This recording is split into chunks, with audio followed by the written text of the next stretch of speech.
Capítulo 2. Foco no quadro. Ele vai lhe escolher, vai desarmá-la com palavras, vai controlá-la com a sua presença. Ele vai encantá-la com a sua inteligência e planos. Vai lhe mostrar o que realmente significa se divertir, mas é você quem sempre vai pagar a conta. Ele vai sorrir e enganar você, vai assustá-la com um simples olhar. E quando estiver cheio de você, e ele vai ficar cheio de você, vai abandoná-la, vai levar embora sua inocência, seu orgulho. Você vai se transformar em uma pessoa muito mais triste, mas não vai ficar mais perto. Durante muito tempo, ficará lembrando o que aconteceu, que tentará entender o que você mesma fez de errado. E se o outro deste tipo aparecer e bater a sua porta, você vai abrir? De um ensaio assinado, um psicopata na prisão.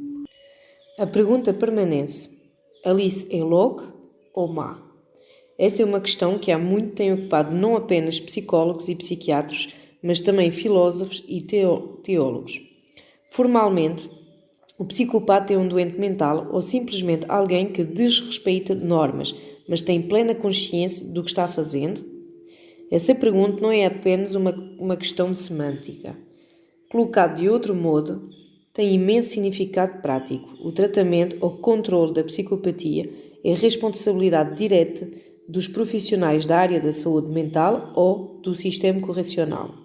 Em todo lugar do mundo, juízes, assistentes sociais, advogados, professores, profissionais da área da saúde mental, médicos, funcionários do sistema correcional e pessoas do público em geral precisam saber a resposta, ainda que não tenham consciência disso.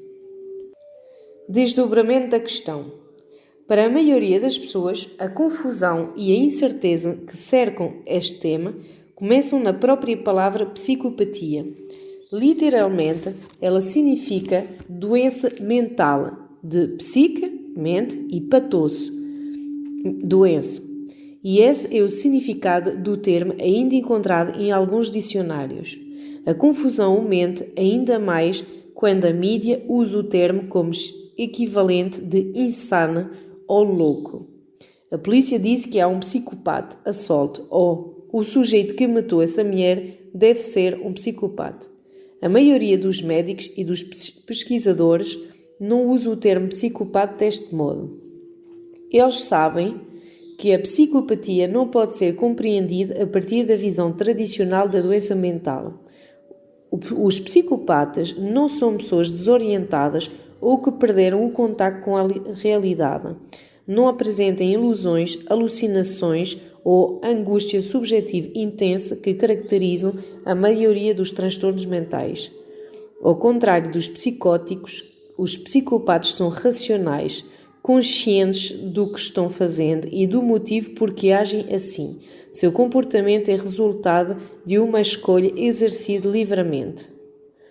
Portanto, quando uma pessoa diagnosticada com esquizofrenia desrespeita as normas sociais, digamos, mata alguém que está passando na rua, em resposta às ordens recebidas de um marciano ou em espaçonave, concluímos que essa pessoa não é responsável por motivo de insanidade.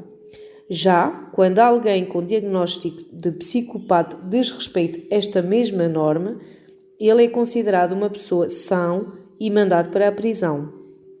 Além disso, uma resposta comum a relatos de crimes brutais, em particular tortura e assassinato em série, é: a pessoa tem de ser louco para fazer uma coisa dessa. Talvez sim, mas nem sempre no sentido legal ou psiquiátrico do termo. Como mencionei antes, alguns serial killers são inimputáveis.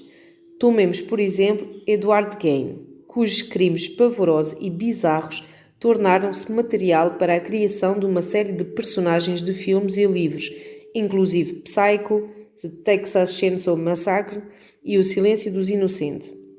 Jane matou, mutilou e algumas vezes comeu suas vítimas, além de ter feito objetos grotescos, abajur, roupa, máscara, com a pele e outras partes dos seus corpos. No julgamento, tanto os psiquiatras da acusação quanto os da defesa afirmaram que ele era um psicótico. O diagnóstico foi de esquizofrenia crónica e o juiz o encaminhou a um hospital para criminosos insanos. No entanto, a maioria dos serial killers não é como Kane. Eles podem torturar, matar e mutilar suas vítimas, comportamento apavorante que põe a prova nos conceitos de sanidade, mas na maioria dos casos não há indício de que sejam perturbados mentalmente, confusos ou psicóticos. Muitos destes assassinos, Ted Bundy, John Wayne Gacy, Henry Lee Lucas, para mencionar apenas alguns, foram diagnosticados como psicopatas, o que significa que eram mentalmente imputáveis de acordo com os padrões jurídicos e psiquiátricos atuais. Foram mandados para a prisão e, em alguns casos, executados. Mas não é fácil estabelecer uma distinção entre os assassinos mentalmente doentes e os imputáveis, porém psicopatas. Isto tem gerado um debate científico de muitos séculos que, às vezes, beira o campo da metafísica. Um pouco de terminologia. Muitos pesquisadores, médicos e escritores usam o termo psicopatia e sociopatia sem distinção.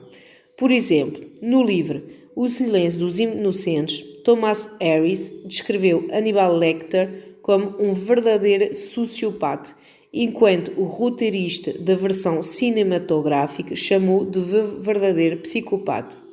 Algumas vezes o termo sociopatia é usado porque implica menor probabilidade do que psicopatia de ser confundido com psicose ou insanidade. No livro The Blonding, Joseph Weinbaum escreveu o seguinte sobre Colin Pitchfork, um estuprador e assassino inglês. É uma pena que o psiquiatra não escolheu descrevê-lo como um sociopata em vez de psicopata em seu relatório, por causa da confusão que acompanha este último termo. Todas as pessoas envolvidas no caso pareciam confundir essa palavra psicopata com psicótico. Em muitos casos, a escolha do termo reflete as visões de quem a usa sobre as origens e fatores determinantes da síndrome ou transtorno clínico descrito neste livro. Portanto, alguns médicos e pesquisadores, assim como a maioria dos sociólogos e criminologistas que acreditam que o síndrome é forjado inteiramente por forças sociais e experiências do início da vida, preferem o termo sociopatia, enquanto aqueles, incluído este autor, que considerem que fatores psicológicos, biológicos e genéticos também contribuem para o desenvolvimento do síndrome, geralmente usem o termo psicopatia. Um mesmo indivíduo, portanto, pode ser diagnosticado como sociopata por um especialista e como psicopata por outro. Considere a seguinte conversa entre um transgressor e um dos meus alunos de pós-graduação. Aluno: você teve algum retorno da psiquiatra prisional que fez a sua avaliação? Transgressor: ela me disse que eu era não foi sociopata, psicopata. Foi cómica. Ela disse para eu não me preocupar com isso, porque pode existir um médico ou um advogado que também seja psicopata. Então eu disse: é isso aí? Entendi. Quer dizer, você está em um avião sequestrado e o que é que vai preferir? Estar sentado perto de mim, de um sociopata, ou de um neurótico que suja as calças e mata todo mundo? Parecia que ela ia cair da cadeira. Se vão me dar um diagnóstico, então eu prefiro ser um psicopata do que um sociopata. Aluno: não é a mesma coisa? Transgressor: não, claro que não. Vejam bem, o sociopata faz coisas erradas porque foi criado de modo errado. Então quer comprar uma briga com a sociedade. Eu não quero comprar briga com ninguém, não alimento hostilidade. Eu sou assim e pronto, acho que deve ser um psicopata. Um termo que supostamente teria o mesmo significado de psicopatia ou sociopatia é transtorno da personalidade antissocial, descrito na terceira edição do Manual de Diagnóstico e Estatístico de Transtornos Mentais. da American Psychiatric Association, o DSM-3, 1980, e em sua revisão em 87. Amplamente usado como a Bíblia do diagnóstico da doença mental. Os critérios de diagnóstico do transtorno da personalidade antissocial consistem principalmente em uma longa lista de comportamentos antissociais e criminosos. Quando a lista apareceu pela primeira vez, parecia que nenhum médico, em geral, poderia avaliar de modo confiável traços da personalidade como empatia, egocentrismo, culpa, etc. Portanto, o diagnóstico baseava-se naquilo que os médicos presumivelmente podiam avaliar sem dificuldade, ou seja, comportamentos objetivos socialmente desviados. O resultado foi uma confusão durante a última década, em que muitos médicos pressupunham, erroneadamente, que transtorno da personalidade antissocial e psicopatia eram termos sinónimos, como diagnosticado no DSM-3 e a segunda versão, assim como pela quarta edição deste manual, em 94, o transtorno da personalidade antissocial refere-se principalmente a um conjunto de comportamentos criminosos e antissociais. A maioria dos criminosos atende com facilidade os critérios deste diagnóstico. A psicopatia, por sua vez, é definida com um conjunto de traços de personalidade e também de comportamentos sociais desviantes. A maioria dos criminosos não é psicopata e muitos dos indivíduos que conseguem agir do lado escuro da lei e permanecem fora da prisão são psicopatas. Não se esqueça disso se precisar consultar um médico ou psicólogo sobre um suposto psicopata em sua vida. Confirme se o profissional sabe a diferença entre transtorno de personalidade antissocial e psicopatia. Uma visão histórica. Um dos primeiros médicos a escrever sobre psicopatas foi Philippe Pinel, psiquiatra francês do princípio do século XIX. Ele usou o termo mania sem delírio para descrever um padrão de comportamento marcado por absoluta falta de remorso e completa ausência de contenção, um padrão que ele acreditava distinto daquele mal que os homens costumam fazer. Pinel considerava esta condição moralmente neutra, mas outros escritores consideraram estes pacientes moralmente insanos, uma verdadeira personificação do mal.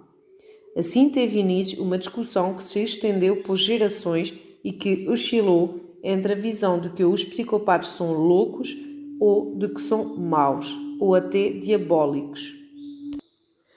O filme Dirty Dozen é um clássico que glorifica um mito hollywoodiano de longa duração. Revira um psicopata e você encontrará um herói. O enredo do filme trata de uma escolha dada a um dos criminosos mais cruéis e durões. Ofereceu-se como voluntário para o que parecia uma missão suicida ou ficar na prisão. A missão envolve a tomada de um castelo em que está entrincheirada a élite do comando do exército da Alemanha. Nem é preciso dizer que os Dirty Dozen tiveram êxito, e nem é preciso dizer que eles são celebrados como heróis, para aparente satisfação de várias gerações de público. O psiquiatra James Weiss, autor de All But Meantry, conta uma história bem diferente.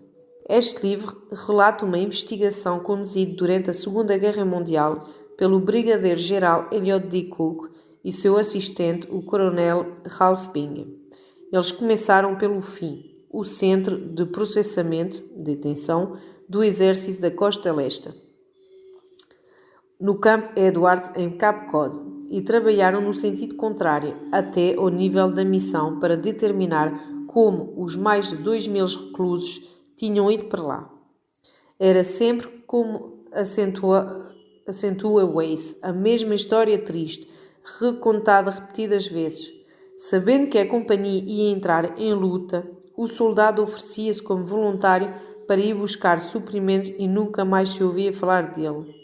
Ou então o soldado passava do roubo de comida ao roubo de um caminhão e acabava em uma corrida maluca. Completamente irresponsáveis no dizia respeito aos seus colegas, os mais sintonizados com a satisfação imediata do que as regras fundamentais da prudência durante combates. Estes caras corriam um risco muito maior de levar um tiro. Peterson levantou a cabeça quando todo mundo estava de cabeça baixa e um franco atirador alemão enfiou uma bala no meio dela, do que de realizar algum ato de heroísmo envolvendo, planejando, habilidade e ações fundamentadas na consciência. O Dirty Dozen podia parecer abrasador quando Hollywood o lançou, mas na vida real, como concluiu Weiss, quase nunca acontece uma conversão em combate. James Weiss, Journal of Operational Psychiatry 5, 1974. A Segunda Guerra Mundial gerou uma nova urgência prática. Era preciso mais do que especulação. Em primeiro lugar, no contingente militar havia a necessidade premente de identificar, diagnosticar e, se possível, tratar indivíduos que pudessem romper ou até destruir o controle militar estrito, tema que despertava vivamente a atenção pública. Porém, um fator ainda mais funesto surgiu com a revelação da máquina nazista de destruição de que o seu programa de extermínio a sangue frio. Qual era a dinâmica daquele desenvolvimento? Como e por que certos indivíduos, inclusive de modo aterrorizando um indivíduo no comando de uma nação, agiam abertamente contra regras que a maioria das pessoas acatava para conter seus impulsos e fantasias básicos. Muitos escritores aceitaram o desafio, mas nenhum teve tanto impacto como Harvey Clerkley. Em seu livro, agora clássico, The Mask of Sanity, publicado pela primeira vez em 1941, Clerkley implorava atenção para o que eu reconhecia como um problema social urgente, mas ignorado. Ele escreveu de modo dramático sobre os seus pacientes e forneceu ao público, em geral, uma primeira visão detalhada da psicopatia. Em o seu livro, ele incluiu, por exemplo, notas de casos sobre Gregory, um jovem com uma ficha criminal de metros de comprimento que só não matará a própria mãe porque a arma negará fogo.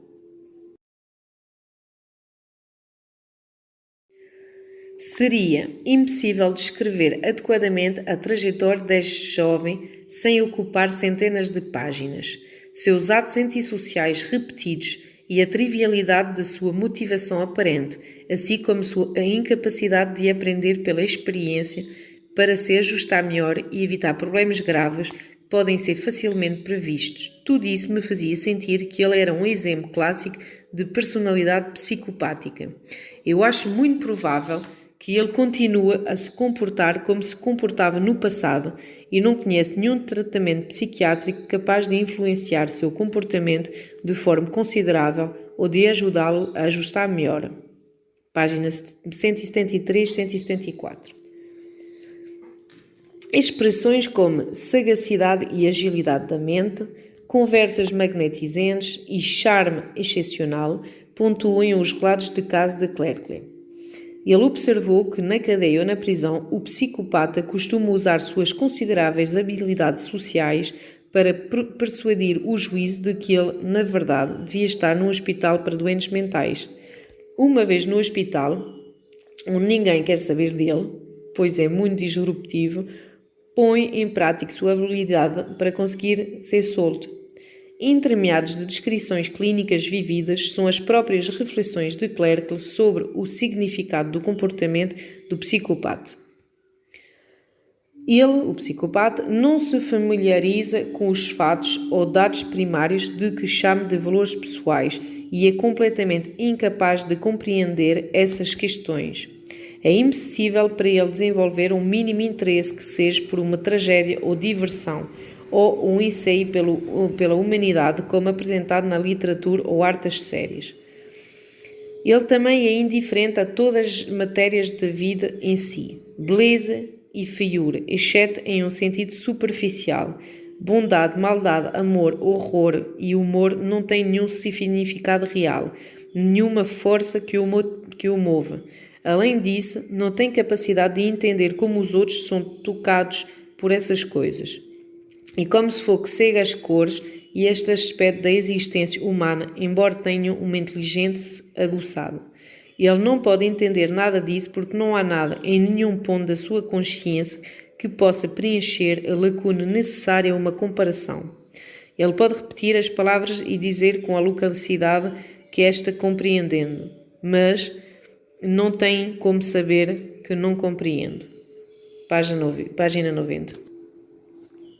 O livro The Mask of Sanity influenciou muito os pesquisadores nos Estados Unidos e no Canadá e fornece a estrutura clínica de muitas pesquisas científicas sobre psicopatia realizadas nos últimos 25 anos. Na maior parte destas pesquisas, o objetivo tem sido descobrir o que faz com que o psicopata cola. Agora, temos algumas pistas importantes neste campo que descrevemos aqui, mas à medida que aumenta o nosso conhecimento sobre a devastação causada pelos psicopatas na sociedade em geral, a pesquisa moderna passa a ter um objetivo ainda mais vital: o desenvolvimento de modos confiáveis de identificar estes indivíduos a fim de minimizar o risco que representem para os outros.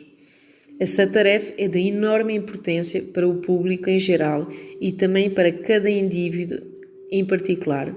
Meu papel nessa busca começou na década de 60, no Departamento de Psicologia da University of British Columbia. Lá, meu crescente interesse pela psicopatia combinou-se com minha experiência na prisão, formando o que se tornaria o trabalho de toda uma vida.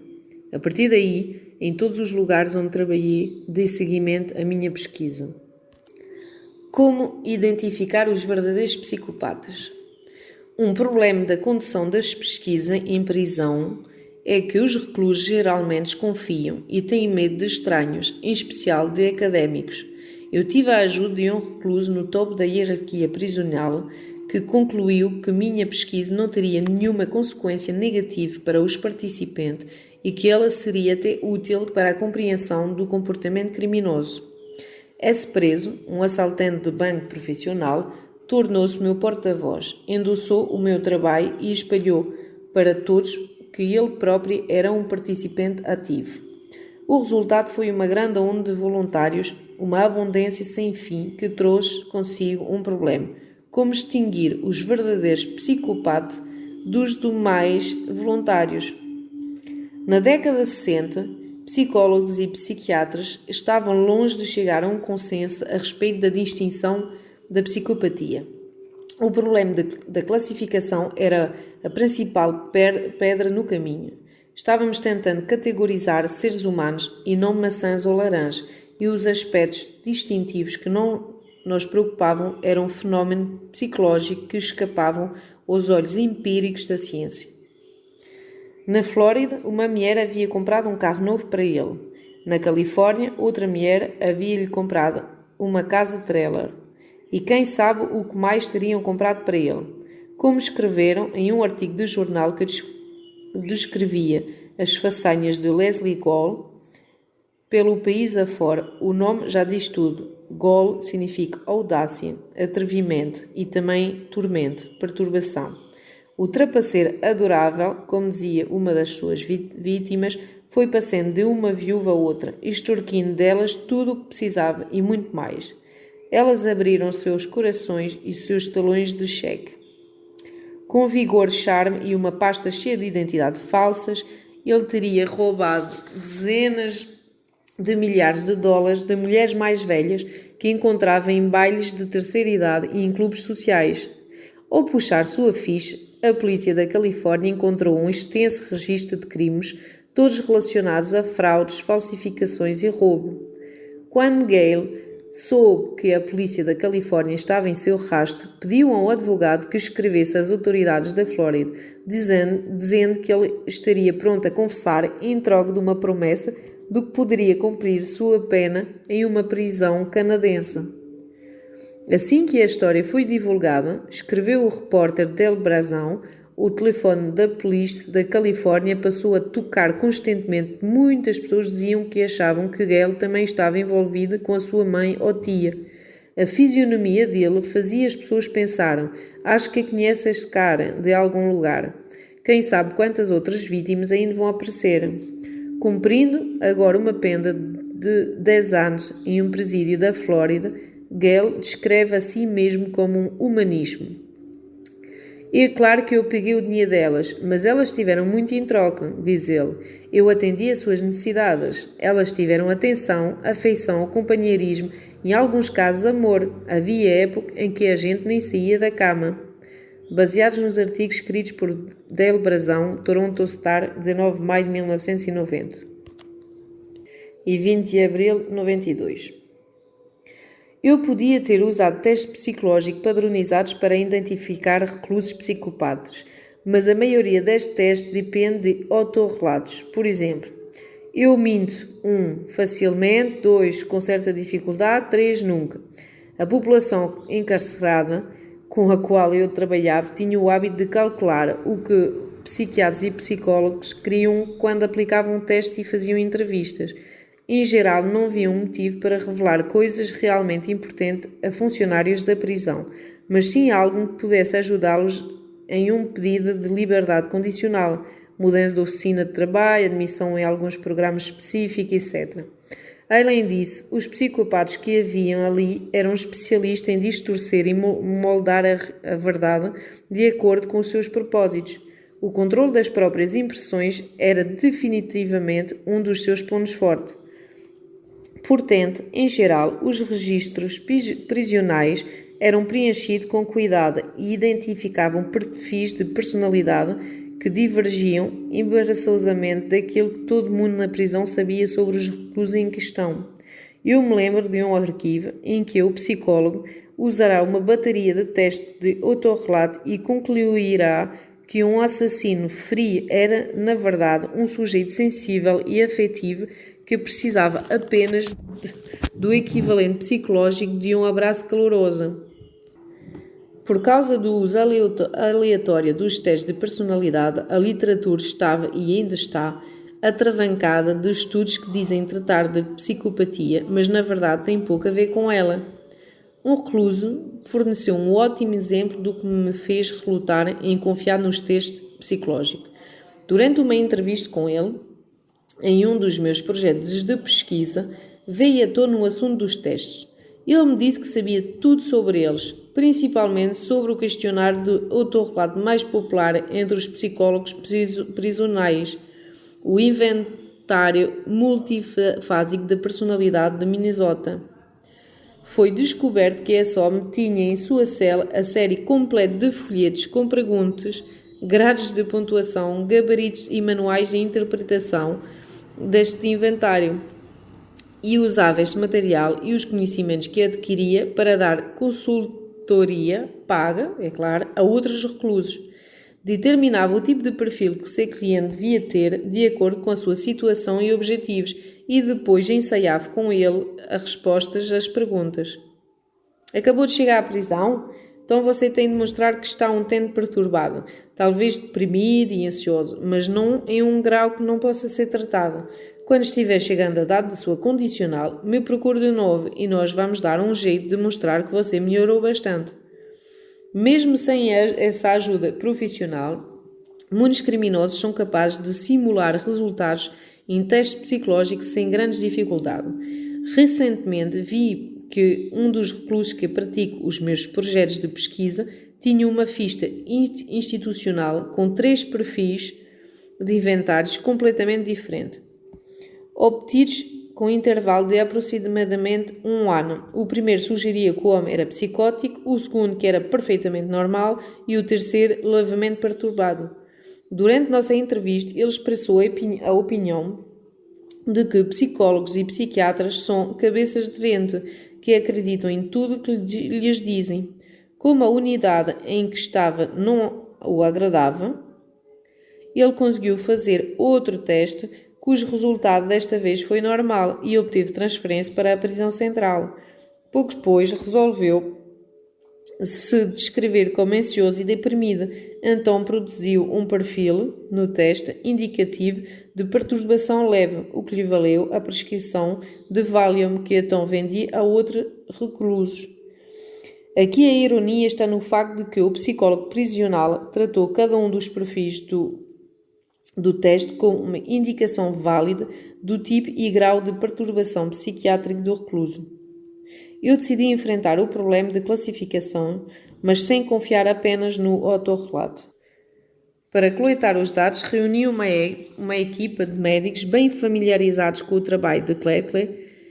Eles identificariam psicopatas para estudo da população da prisão por meio de entrevistas longas e detalhadas e de estudos profundos das informações da ficha criminal. Eu lhes fornecia classificadoras da lista de características da psicopatia de Clerkley com um princípio orientador. Mais tarde, percebemos que o consenso entre os médicos geralmente era alto. As poucas discrepâncias surgidas foram resolvidas em discussões conjuntas. Entretanto, não ficava claro para outros pesquisadores e médicos o modo como tínhamos feito nosso diagnóstico. Assim, meus alunos e eu passámos mais 10 anos melhorando e refinando os procedimentos para desentucar os psicopatas da população prisional geral. O resultado foi um diagnóstico altamente confiável que qualquer médico ou pesquisador pode usar e que gera um perfil rico e detalhado do transtorno da personalidade chamado psicopatia. Nós chamamos este instrumento de Psychopathy Checklist, avaliação de psicopatia. Pela primeira vez foi disponibilizada uma ferramenta de medição e diagnóstico de psicopatia cientificamente sólida e amplamente aceita. Hoje, o Psychopathy Checklist é usado em todo o mundo para ajudar médicos e pesquisadores a distinguir com razoável certeza os verdadeiros psicopatas das pessoas que simplesmente infringem regras. Capítulo 3. O perfil. Sentimentos e relações. Se eu me preocupo com as outras pessoas, difícil dizer. Mas bem, acho que sim, mas não deixo os meus sentimentos saírem de controle. Quer dizer, sou carinhoso e afetuoso como qualquer um, mas para falar a verdade, todo mundo quer ferrar a gente. Cada um tem de cuidar de si, guardar seus sentimentos. Se você precisa de alguma coisa, ou então se alguém ferra você, ou então tenta dar uma rasteira, você tem de se virar, fazer o que tem de ser feito. Se eu me sinto mal quando machuco alguém, sinto às vezes, mas a maior parte das vezes, sabe como é que é quando se me mata uma mosca? Relatos de um psicopata que cumpria sentença por sequestro, estupro e extorsões. A Psychopathy Checklist, que é a avaliação de psicopatia, permite a discussão das características dos psicopatas sem o menor risco de descrever simples desvios sociais ou criminalidade ou de rotular pessoas que não têm nada em comum, a não ser o fato de terem violado a lei. Ela também fornece um quadro detalhado das personalidades perturbadas dos psicopatas que se encontrem entre nós. Neste capítulo e no seguinte, coloco este quadro em foco, descrevendo cada uma das características mais notórias. Este capítulo trata dos traços emocionais e interpessoais desse complexo transtorno de personalidade e o capítulo 4 examina o estilo de vida instável, caracteristicamente antissocial do psicopata. Os sintomas-chave da psicopatia: emocional e interpessoal, eloquente e superficial, egocêntrico e grandioso, ausência de remorso ou culpa, falta de empatia, enganador e manipulador, emoções rasas, desvio social, impulsivo, fraco controle do comportamento, necessidade de excitação, falta de responsabilidade, problemas de comportamento precoces, comportamento adulto antissocial. Uma nota de alerta só. A Psychopathy Checklist é uma ferramenta clínica complexa. É destinada a profissional. Não use estes sintomas para diagnosticar a si mesmo ou outras pessoas. Para fazer um diagnóstico, precisa ter treinamento e acesso a um manual sobre pontuação.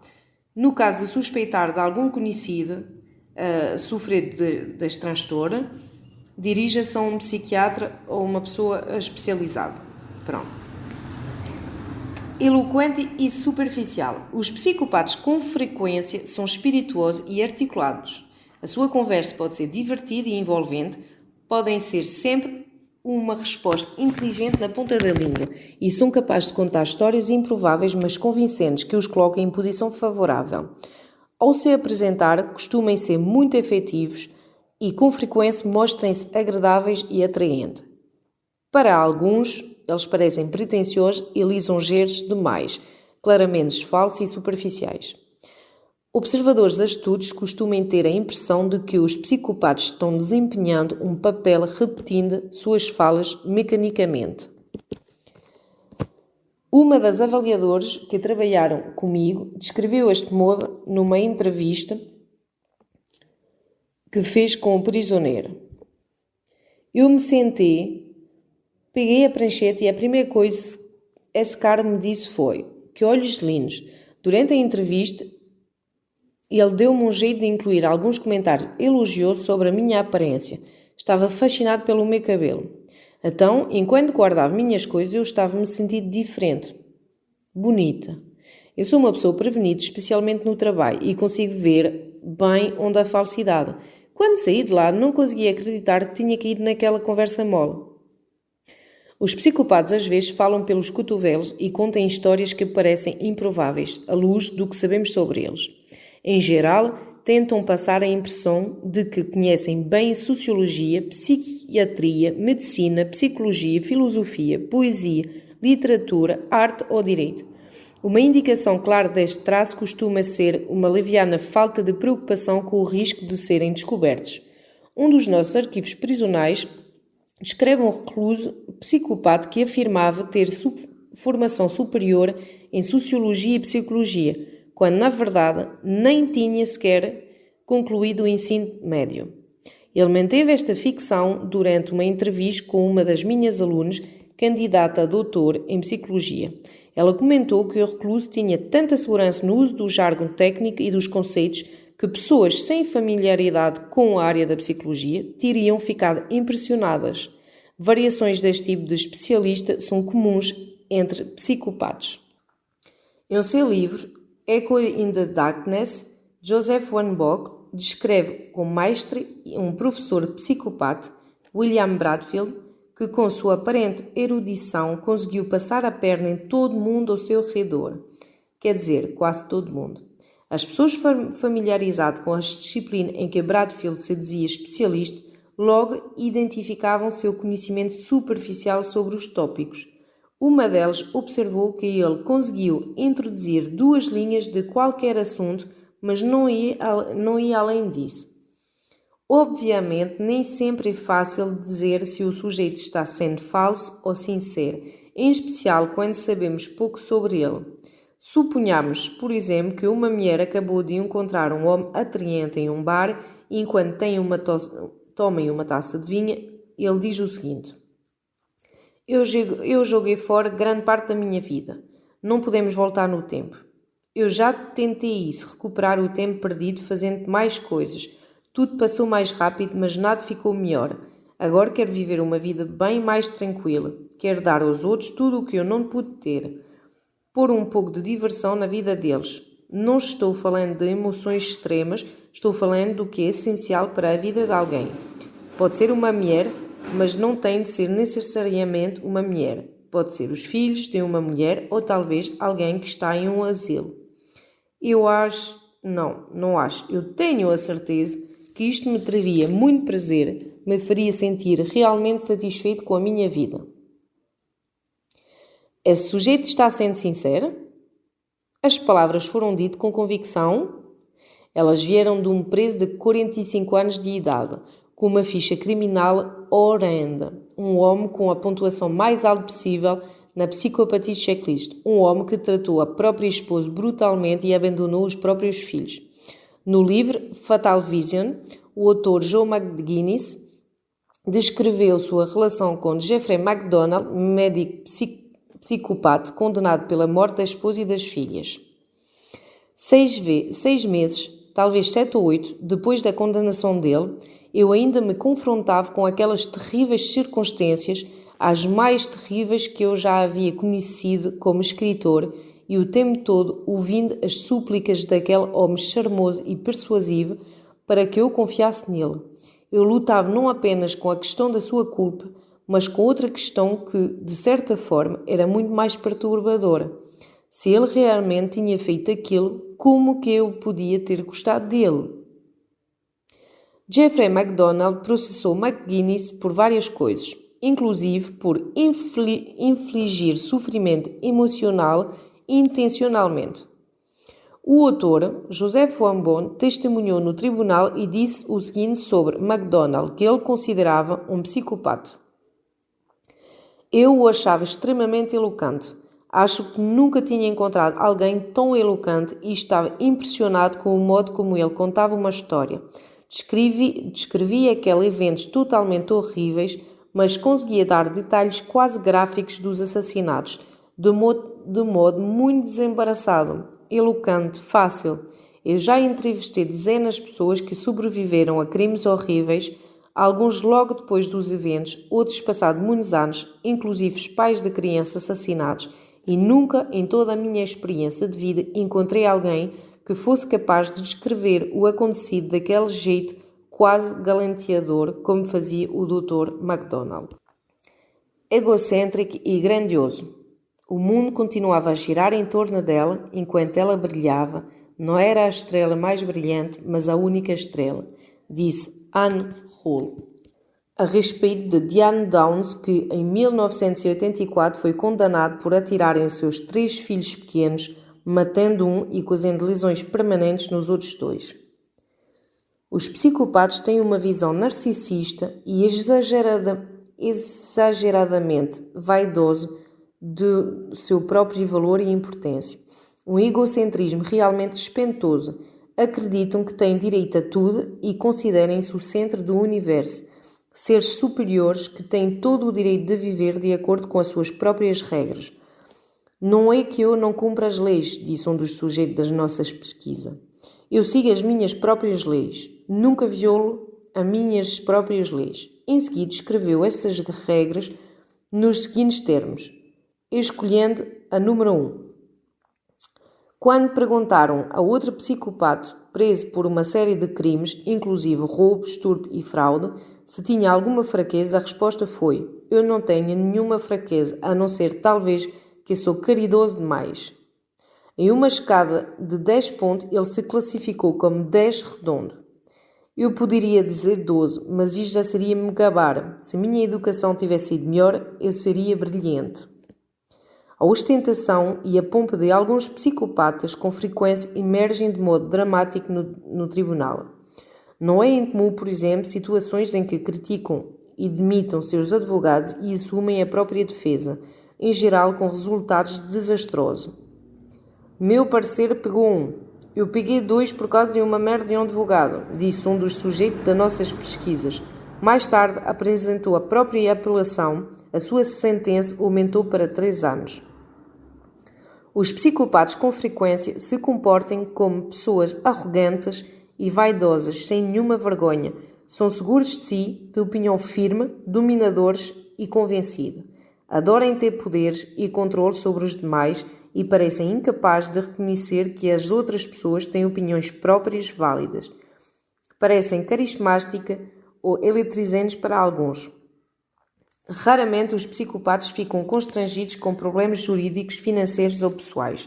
Em vez disso, considerem estes problemas como derrotas temporárias, resultado de má sorte, de amigos traidores ou de um sistema injusto e incompetente. Embora com frequência digam ter objetivos específicos, na verdade, os psicopatas demonstram pouca compreensão das qualificações necessárias. Não fazem ideia do que é preciso para alcançar seus objetivos e têm pouca ou nenhuma chance de alcançá-los, dado seu histórico de desempenho e a oscilação do seu interesse na formação educacional.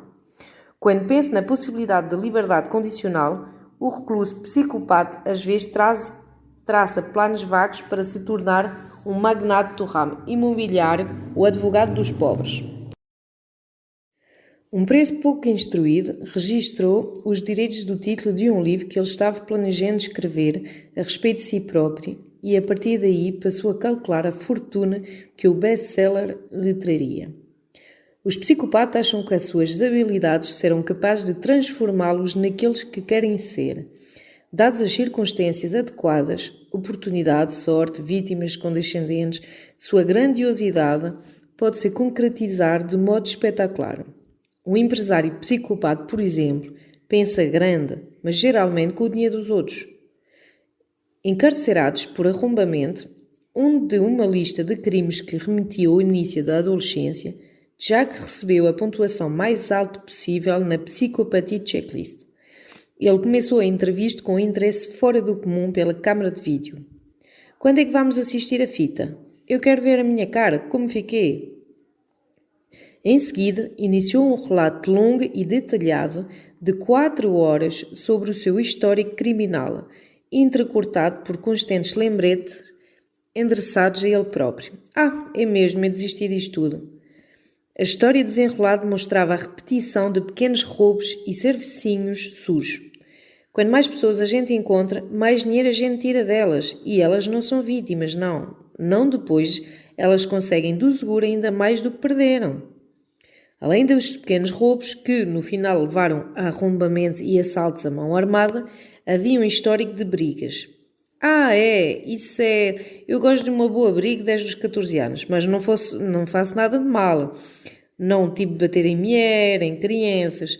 Na verdade, eu amo mulher. Eu acho que devia tudo ficar em casa. Bem que podiam morrer os homens todos e ia sobrar só eu de homem. Dessa vez, quando eu sair, vou querer um filho, disse Jack à entrevistadora. Quando ele tiver 5 anos, arranja um jeito da mulher dar afora. Aí eu crio o menino da minha maneira.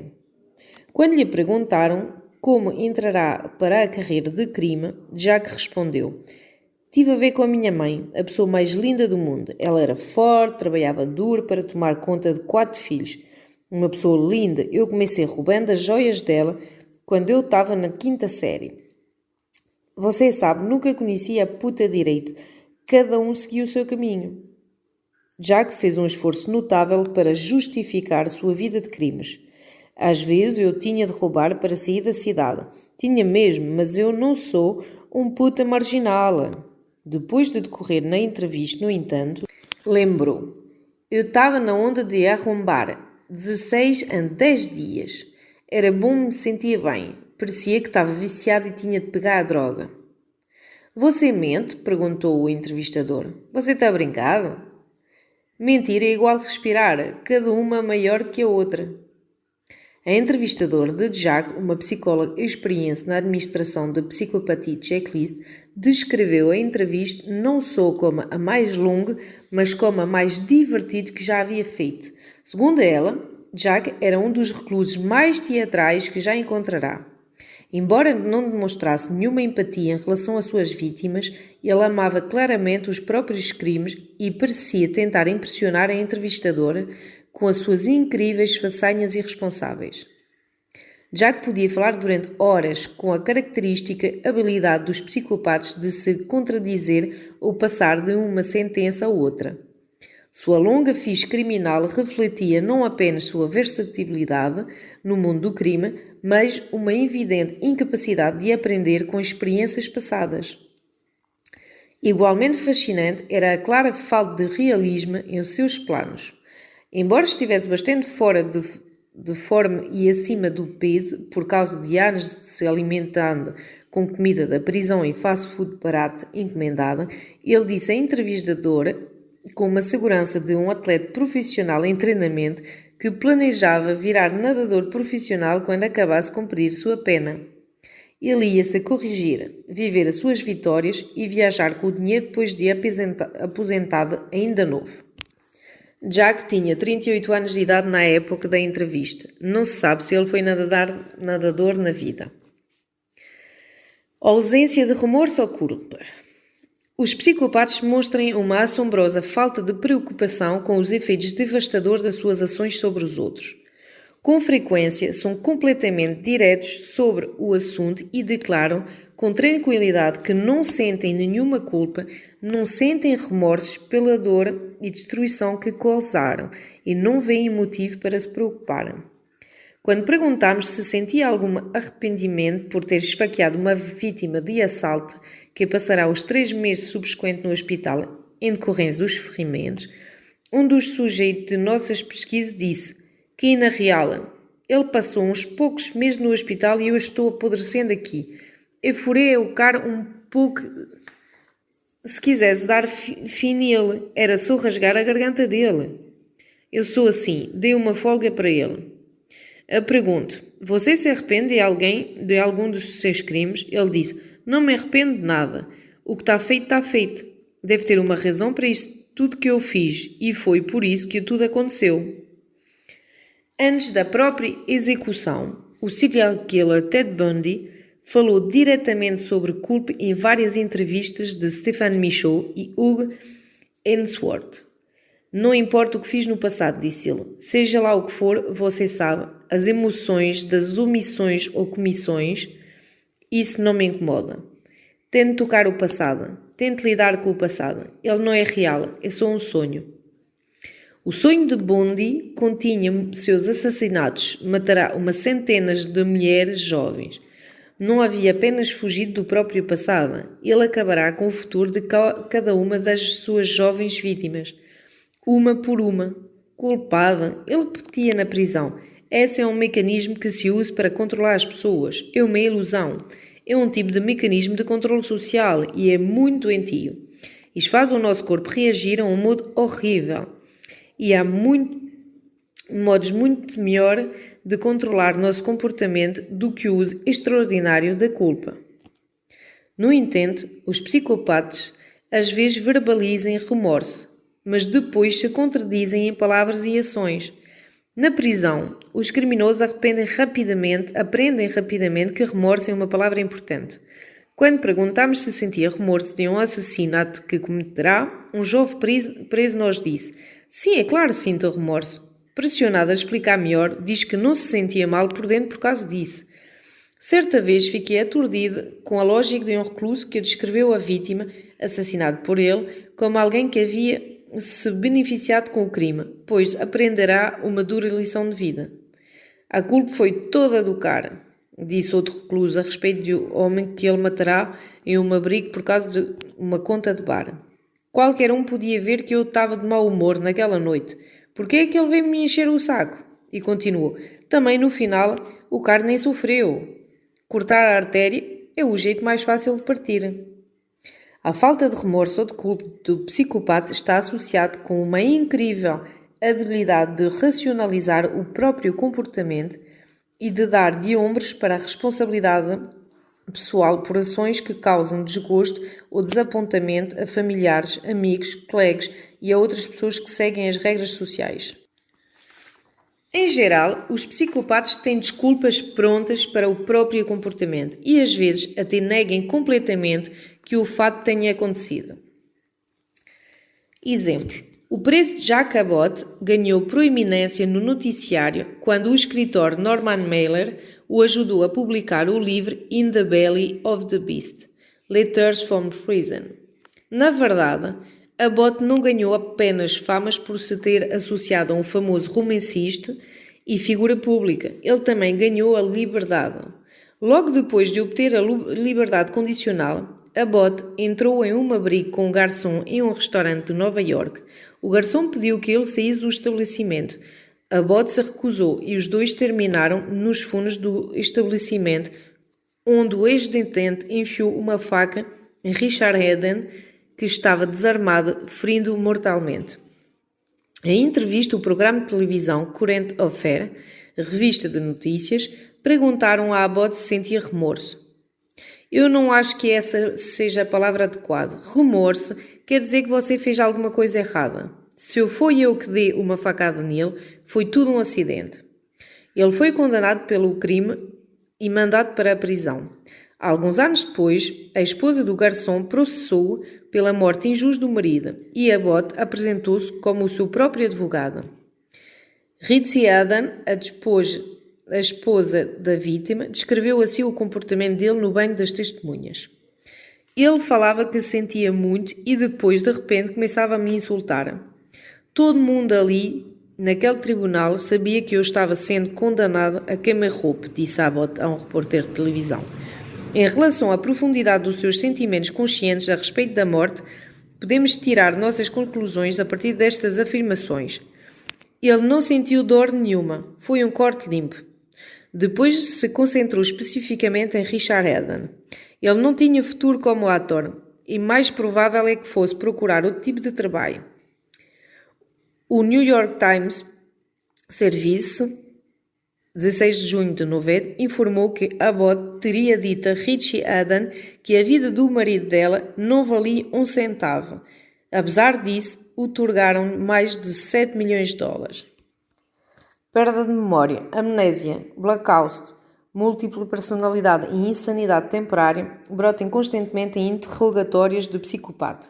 Um trecho muito divulgado de um especial de Public Broadcasting Service dos Estados Unidos mostra Kenneth Bianchi, um dos infames estranguladores de Hillside, de Los Angeles, em uma evidente e patética pantomima de um caso de múltipla personalidade. Embora às vezes o psicopata admita ter realizado os atos atribuídos a ele, costuma minimizar ou até negar as consequências que tais atos causaram nos outros. Um preço com pontuação muito alta no Psychopathist Checklist disse que seus crimes, na verdade, tiveram um efeito positivo sobre as vítimas. No dia seguinte, eu pegava um jornal e lia sobre aquela parada minha, um assalto ou um distúrbio. Tinha entrevista com as vítimas. O nome delas aparecia no jornal. As mulheres, por exemplo, diziam uma coisa boa de mim, que eu era muito culto, ponderado, muito meticuloso. Eu não abusava delas, entende? Umas até me agradeciam. Outro sujeito, preso por arrombamento e roubo pela 20ª vez, disse: é claro que roubei a moamba, mas cara, aquele pessoal faz seguro até do fiofo. Ninguém se machucou, ninguém sofreu. Qual é o problema? Na verdade, estou fazendo um favor a eles, estou dando a chance de pegar o dinheiro do seguro. Sempre recebem mais do que valia a mercadoria. Não? Sempre fazem isso. É uma distorção irónica.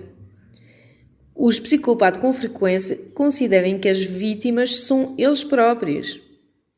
Me fizeram de bobo, de bode expatriatório. Quando olho para trás, aí eu vejo que eu sou mais vítima do criminoso. Assim se expressou John Wayne Gacy, um serial killer psicopata que torturou e matou 33 rapazes e meninas e enterrou seus corpos no porão da casa. Ao falar sobre esses assassinatos, Gacy se descrevia como a 34ª vítima. Eu sou uma vítima, me enganaram desde o pequeno. E ele se perguntava, será que tem alguém no mundo, em algum lugar, que pode entender como é difícil, como dói ser John Wayne Gacy? Peter Maas, em seu livro sobre Kenneth Taylor, o dentista que espancou a própria mulher na lua de mel, a traiu e mais tarde bateu nela até matar, citou as seguintes palavras do assassino. Eu a amava tanto, sinto tanto falta dela. O que aconteceu foi uma tragédia. Eu perdi o meu amor, a minha melhor amiga, porque ninguém entende o inferno que estou vivendo. Falta de empatia. Muitas das características apresentadas por psicopatas, em especial egocentrismo, ausência de remorso, emoções rasas e falsidade, estão estreitamente relacionados com uma profunda falta de empatia. Eles parecem incapazes de se colocar no lugar do outro, de estar na pele do outro, a não ser no sentido puramente intelectual. Os sentimentos das outras pessoas não preocupam nem um pouco os psicopatas. Em alguns aspectos, eles são como aqueles androides desprovidos de emoção da ficção científica. Não conseguem imaginar o que os seres humanos experimentam. Um estrupador com alta pontuação comentou que achava difícil ter empatia por suas vítimas. Elas ficam apavoradas, não é? Mas veja só, eu não consigo entender isso. Também já fiquei com medo e não foi nada assim desagradável. Os psicopatas veem as pessoas praticamente como objetos que devem ser usados para a sua própria satisfação. Os fracos e vulneráveis, de quem eles mais zombem do que sentem pena, são os seus alvos preferidos. No universo dos psicopatas não existe a imagem de uma pessoa simplesmente fraca, escreveu o psicólogo Robert Rieber. Para eles, todos os fracos são também idiotas, ou seja, alguém que pede para ser explorado. Oh, que horror, coitadinho do infeliz, soltou um jovem preso quando lhe contaram sobre a morte de um garoto que ele esfaqueará em uma disputa de ganga. Não tente me amolecer com essa merda. Aquele carro teve o que merecia. E eu não vou me preocupar com isso, como você pode ver. E fez um gesto na direção dos policiais que o interrogavam. Eu já tenho meus próprios problemas aqui. Para sobreviver, tanto físico quanto psicologicamente, alguns indivíduos normais desenvolvem certo grau de insensibilidade em relação aos sentimentos e dificuldades de grupos específicos de pessoas. Médicos que têm muita empatia por seus pacientes, por exemplo, logo ficam emocionalmente oprimidos e assim podem perder parte da sua eficácia como profissionais. Para eles, a insensibilidade fica circunscrita, confinada a um grupo-alvo específico.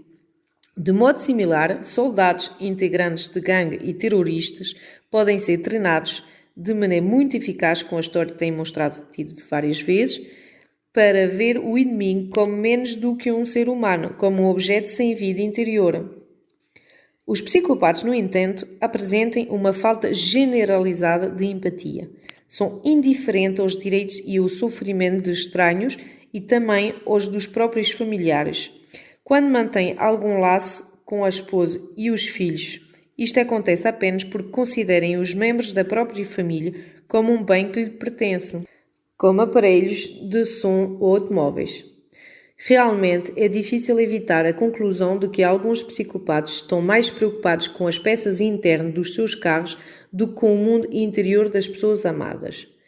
Um dos participantes das nossas pesquisas permitia que o seu namorado molestasse sexualmente a própria filha de 5 anos de idade, porque ele me deixou esgotada. Eu não aguentava mais fazer sexo naquela noite.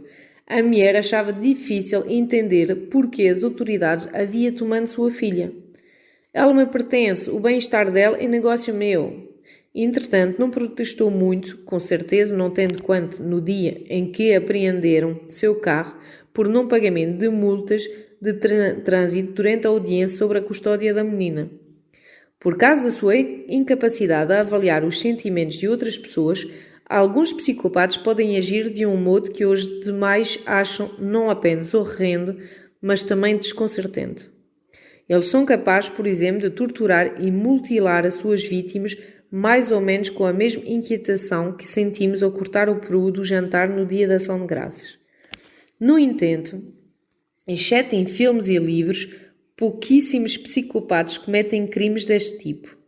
Em geral, sua frieza emerge de modo menos dramático, embora ainda devastadora, sugando como parasitas os bens, as economias e a dignidade de outras pessoas, fazendo e pegando o que querem com agressividade, negligenciando vergonhosamente o bem-estar físico e emocional das suas famílias, envolvendo-se em séries intermináveis de relações sexuais casuais, impessoais e triviais, etc, etc. Connie tem 15 anos de idade e oscila entre a infância e a idade adulta. Às vezes passa bruscamente de criança a mulher em um único dia. Ela é virgem, mas sintonizada com o despertar da própria sexualidade, como se ouvisse atentamente uma música dentro da própria mente. Em um dia quente e sufocante, ela estava sozinha em casa quando um estranho entrou, um estranho que lhe disse estar de olho nela. Eu sou seu amado, querida. Ele lhe diz, você ainda não sabe como é isso, mas vai descobrir já. Eu sei tudo sobre você, vou-lhe dizer como são as coisas. No início, a primeira vez, eu sou sempre bonzinha.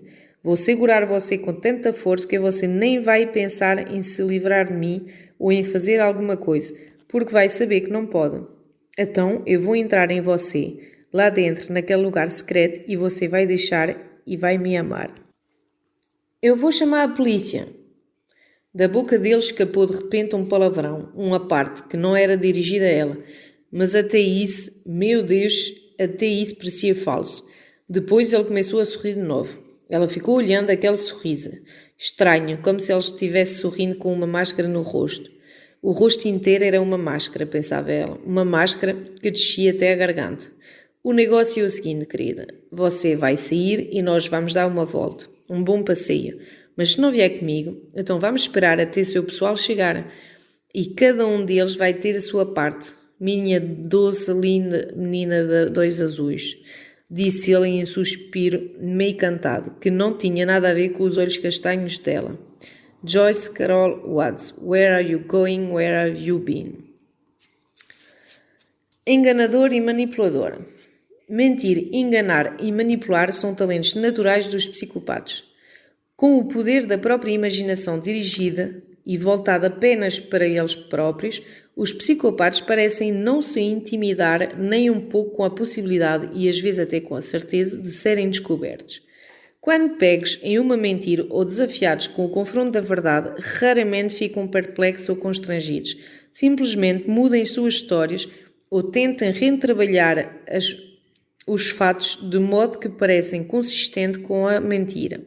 O resultado é uma série de declarações contraditórias e um ouvinte inteiramente confuso. Muitas das mentiras parecem não ter nenhuma motivação, a não ser o que o psicólogo Paul Ekman chama o prazer de enganar.